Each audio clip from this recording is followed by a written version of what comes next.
السلام علیکم ورحمۃ اللہ تعالی وبرکاتہ۔ عزیزان وقار، ہم آج جو زندگی جینا چاہتے ہیں وہ زندگی ہمیں نہیں مل رہی ہے۔ زندگی کا مقصد کیا ہے؟ زندگی کا مقصد یہ ہے کہ اللہ اس کے رسول کی فرما برداری کرنا، اللہ اس کے رسول سے سچی محبت کرنا۔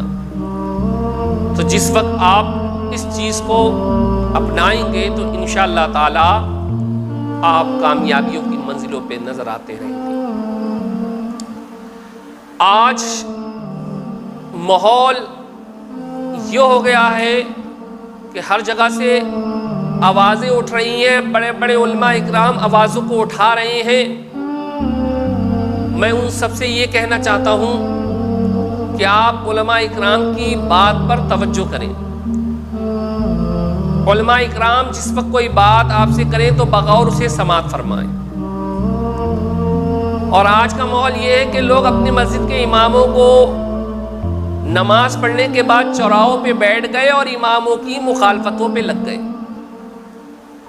نماز پڑھی اور نماز پڑھ کے آئے اور اپنے ایک جگہ سب اکٹھے ہو گئے اور اماموں کی برائیاں کرنے لگے۔ انہیں یہی نہیں پتا کہ اللہ کے رسول نے غیبت، حسد اور چغل خوری کو سخت منع فرمایا، تو آپ اماموں کی برائیاں کرنے لگتے ہیں۔ یہ سخت گناہگار لوگ ہیں جو اپنے علماء کی برائیاں کریں، جو مسجدوں کے اماموں کی برائی کریں۔ ایک امام آپ کے لیے اپنی پوری زندگی مسجد میں گزار دیتا ہے، اور تنخواہ اس کی کتنی ہوتی ہے امام کی؟ 8 یا 10، اس سے زیادہ نہیں، بلکہ آپ کے لیے وہ اپنی پوری زندگی دے رہا ہے، آپ کو دین کی تعلیم بھی بتا رہا ہے، آپ کی امامت بھی کر رہا ہے، آپ کو مسائل بھی بتا رہا ہے، تو آپ ان اماموں کی برائی کرتے ہیں۔ بلکہ اپنی زبانوں کو روکیں، اپنے اماموں کی عزت کریں، بلکہ اپنے اماموں کو دیکھا کرو، ان سے محبت کیا کرو۔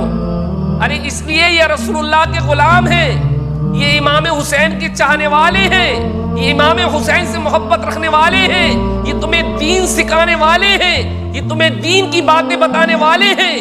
تو تم اماموں کو برا نہ کہو، بلکہ اماموں کی عزت کرو، اماموں کا ادب کرو، کیونکہ آپ کا وہ رہبر ہے، آپ کی رہنمائی کے لیے اللہ نے اسے پیدا کیا۔ آپ اس سے سوال کرتے ہو تو وہ آپ کی رہنمائی کرتا ہے، اور آپ ان اماموں کو برا کہتے ہیں۔ بلکہ آپ اماموں کو اتنا ادب دیجئے، اتنا ادب دیجئے کہ امام آپ کی مسجد کا خوش ہوئے اور آپ سے، اور بارگاہ خداوندی میں ہاتھ اٹھائے وہ امام، اور وہ امام کہے یا اللہ پروردگار، میں اپنے مقتدیوں سے راضی ہوں، مولا تو ان کے سارے بگڑے ہوئے کاموں کو بنا دے۔ تو انشاءاللہ امام کی دعا سے وہ کام سرے انجام ہو جائیں گے۔ تو آپ اپنی اماموں کی عزت کیجئے، اماموں کو برا نہ کہیے، بلکہ امام کی آواز سے اپنی آوازوں کو کم کیجئے۔ ماحول میں کمی یہ پائی جاتی ہے معاشرے میں کہ اگر امام صاحب سے کوئی غلطی ہو گئی یا کوئی بات ہو گئی تو اس نے امام صاحب کے سامنے نہیں کہا، بلکہ وہاں محلے میں بیٹھ گیا، سلام پھرنے کے بعد نماز پڑھ کے فارغ ہوا، محلے میں بیٹھ گیا، خود تو تھا 1 2 4 لوگوں کو اور لے لیا اور بیٹھ گیا، وہ امام صاحب کی بغاوت پہ اتر آیا، اور امام صاحب کی مخالفت پہ اتر آیا، امام صاحب کی برائی کر رہا ہے۔ ارے اللہ کے بندے، جب اللہ کے رسول نے برائی حسد کو منع فرمایا، سخت اس کو حرام کیا، تو وہ کام کیوں کر رہا ہے؟ بلکہ اگر جو بات تو دنیا والوں سے کہہ رہا ہے وہ بات تو اپنے امام سے آن کر کہنا، اور بڑے پیار سے اپنے امام سے کہو کہ امام صاحب یہ بات ہے، تو انشاءاللہ وہ مساجدوں کے امام تمہیں اس چیز کا جواب دیں گے۔ تو آپ اپنی مسجدوں کے اماموں کا ادب کیجئے، ان سے محبت کیجئے۔ ایک گھر چھوڑ کر یہ بڑے ہوتے ہیں، بہن بھائیوں سے جدا ہوتے ہیں، اور یہ آپ کی رہنمائی کے لیے آپ کی مساجدوں میں ہوتے ہیں۔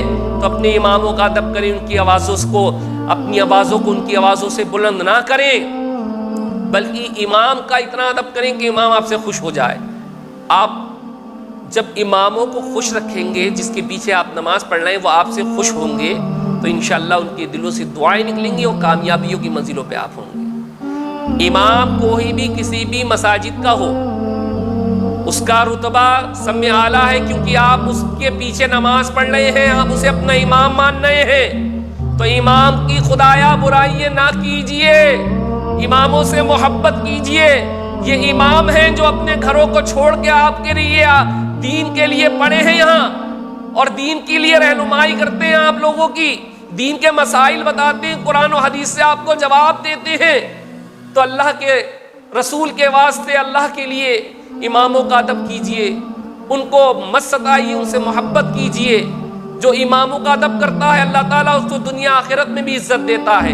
اللہ تعالیٰ ہم سب کو علماء اکرام سے محبت کرنے کی توفیق عطا فرمائے، اور ہم سب کا خاتمہ ایمان پر فرمائے، آمین یا رب العالمین۔ استغفر اللہ ربی من کل ذنب واتوب الیہ۔